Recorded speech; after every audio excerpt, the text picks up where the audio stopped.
Howdy folks, welcome back to my World of Tanks replays with the mighty Jingles, and it's platoon night again. Me, Covey and Dan are ISU-152s. Covey's grinding XP to be able to get his Object 704, and so am I, so we like to take the old tier 8 tank destroyers out when we're platooned up. We're on Karelia, it's not an encounter, it's an assault map, and we're on the defending side, which is kind of fortunate, because we're all in tank destroyers. And we all have the BL-10 Trollcannon, which is kind of handy if you're on a defending team. So I can't wait for this AMX 1375 to get the hint and piss off. And give him his credit, he does. Covey and Dan go to cover the northern flank, and I pop down here to cover the south.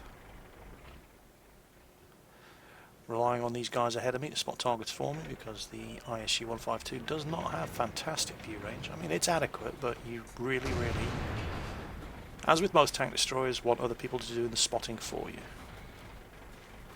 ISU-152 isn't as stealthy as the Object 704, and the armour at the front is nowhere near as angled and bouncy. So, tier 8 game, we are top tier. This could be a lot of fun.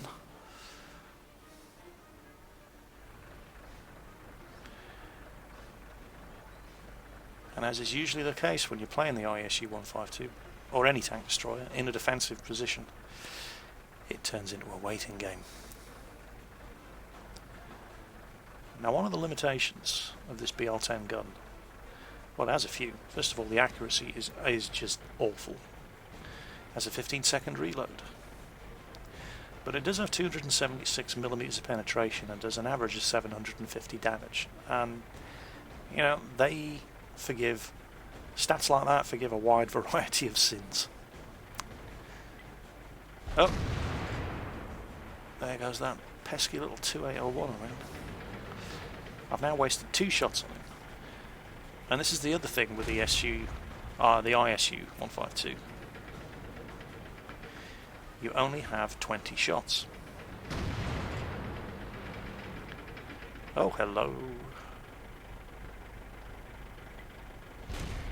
So I've totally wasted 3 of them, and now I need to start earning my keep.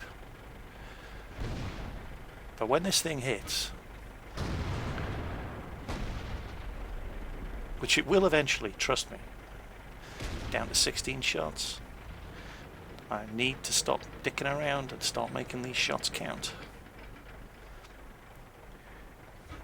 Now, in other tank destroyers that fire faster, that are more accurate, that have a bigger ammo capacity, you can take speculative shots without too much penalty. And I mean, firing at where you think that 3601 is. Which, as it turns out, would have been another waste of ammunition.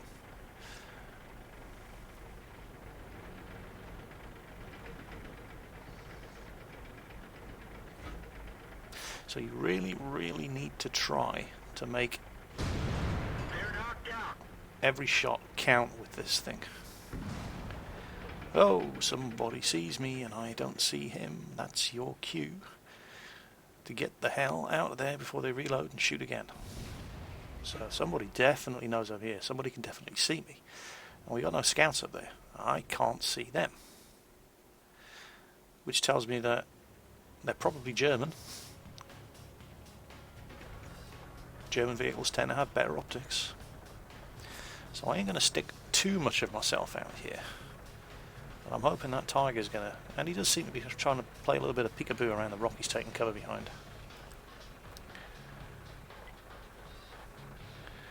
They're having a hell of a time over on the northern flank there.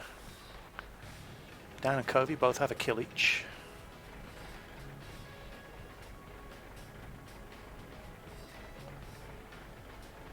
And it's starting to look pretty bad up there.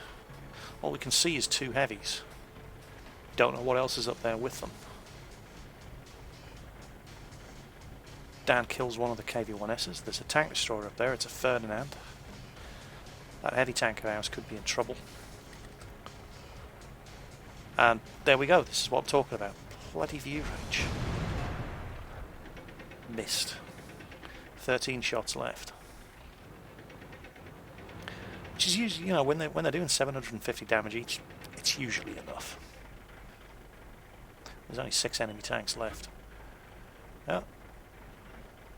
And this is the big problem with the ISU-152. It's very, very short-sighted. So you definitely depend on other tanks spotting for you. And that Tiger's having a go. Fair credit to him. But as you can see, when this thing hits, oh my god. And it's all looking good up on the northern flank.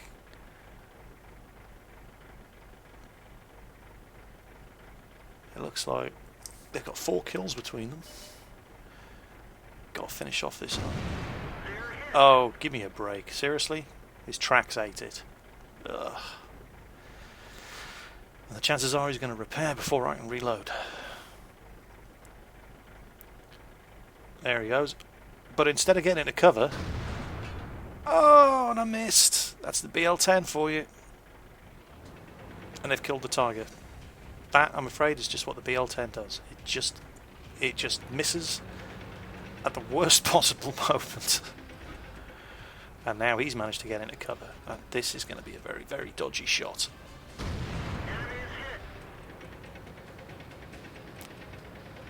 Should have seen that one coming. All I could hit was his tracks at a very, very steep angle. I was lucky it even hit and blew his tracks off it. I wouldn't have been at all surprised for that to either miss or just bounce.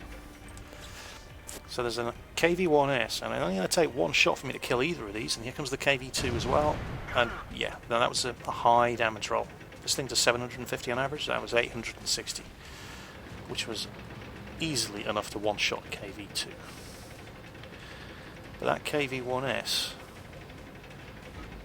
I'm going to have to go and root him out. No, Dan's dead. That Panther. And there's a Tiger 2 up there as well, so I need to kill this fella. And he knocks out my commander. Get him back in action. I'm going to need the view range. And now I have to go and play peekaboo with a Tiger 2. Bearing in mind there's a Panther behind me. Fired at where the Tiger 2 was, shot went wide, I know that missed. And a quick look. That's where the KV-1S hit me. Went right through the gun mantle.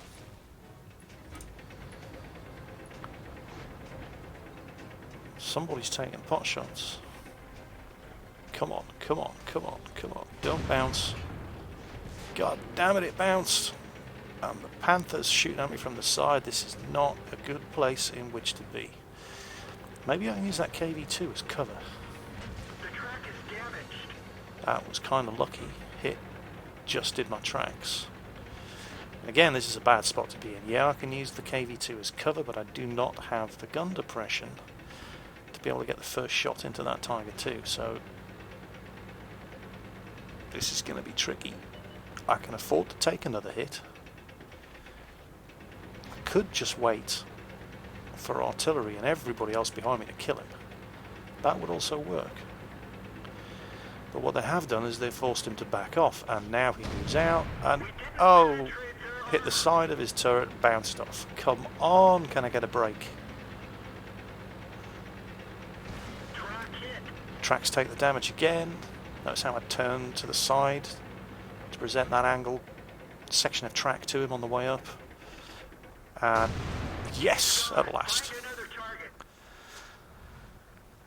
And you're going to find with the ISU-152, more so than with the Object 704, because it's got the same gun but it's a tier higher, that you don't get many Confederate medals with this machine, because everything you shoot at tends to die.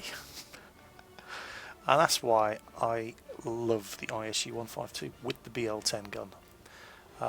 I will quite happily platoon up with tier 9 or 10 tank destroyers in this thing, because while it doesn't have a lot of health, it has 1,000 health, it has useless armour, it's quite short-sighted, it never really bounces many shots, it can seriously push out the hurt, and it punches well above its weight.